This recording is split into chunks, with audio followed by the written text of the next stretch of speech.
Reddit stories of true paranormal encounters. Evicted by a ghost. Shortly after college, I got married. We immediately moved into a basement apartment because that's all that was available within our budget. This place had a poltergeist, and my wife was terrified. Whatever resided there with us made it clear it wanted to live alone. Dishes, glasses, and other items would fly off the shelf. My wife was hit several times. There was always an ominous feeling like we were being watched. At night when we walked through the apartment in the dark, there would be insanely bright flashes of light that would illuminate the entire room. One night while we were going to bed, as soon as my wife and I walked into the bedroom, we heard a voice from nowhere say, "Move." My wife looked at me, I looked at her, I said loudly, "You've got it, bud." We moved out 2 days later and stayed with family. The old lady who owned the place died a few months later, and the house was torn down. It is still an empty lot to this day, nothing but grass and a tree. I still drive by it every now and again. My mother attracted evil. After my parents divorced when I was a teenager, I lived with my mother. I experienced lots of paranormal happenings. Several times when I was reading in my bed, the room would start to feel really icy. Next, it would feel as if somebody that hated me was staring at me. When I got that feeling, I would leave the room and come back an hour later. Sometimes during the day, I would see a shadow figure sneaking along my bedroom walls. Something in the flat was pretending to be my dog. I went into my room and heard a deep growl from under the bed. My dog wasn't capable of making a noise that deep. It sounded like either a really big dog or a man doing his best dog impersonation. Other times, my dog would whimper and pace in the room next to mine but wouldn't come when called, as if he was afraid of something in the hallway. When I moved in with my father, the paranormal activity stopped. Death came for him. I was standing in my parents' room, talking to my very sick dad at the time. He was dying of stage 4 esophageal cancer. I got the feeling something was behind me. I looked towards the doorway to the living room and something about 4 feet 6 inches and fully black is peeking around the corner, with its hands on the door frame. I ran towards it, and it slipped back around the door. When I got outside the doorway, there was nothing. My dad was completely confused when I stepped back inside the room. When I tell him, people who stayed at my house in my dad's final days claimed to have seen it. My mom saw the figure on multiple occasions in multiple places until he passed away. We haven't seen it since. I don't know what possesses me to binge read Reddit true/real life ghost stories about twice a year when each place I live always has some kind of resident spirit, scared face. Hell hath no fury like a woman scorned.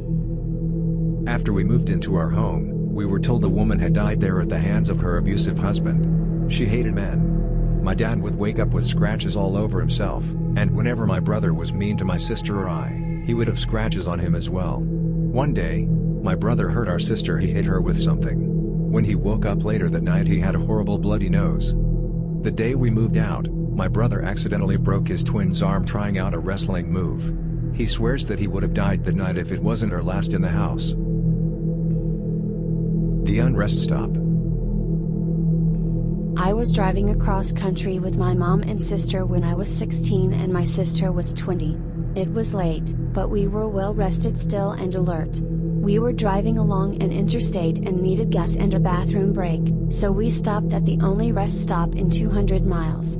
There was a van full of teenagers on a road trip at the gas station, as well as a small gray car parked at the pump in front of us with 2 young men standing still outside of it. When we got there, everything felt wrong.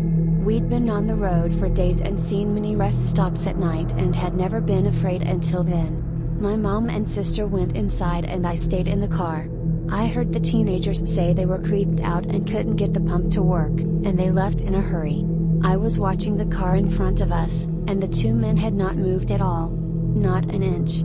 They weren't talking. They weren't on phones.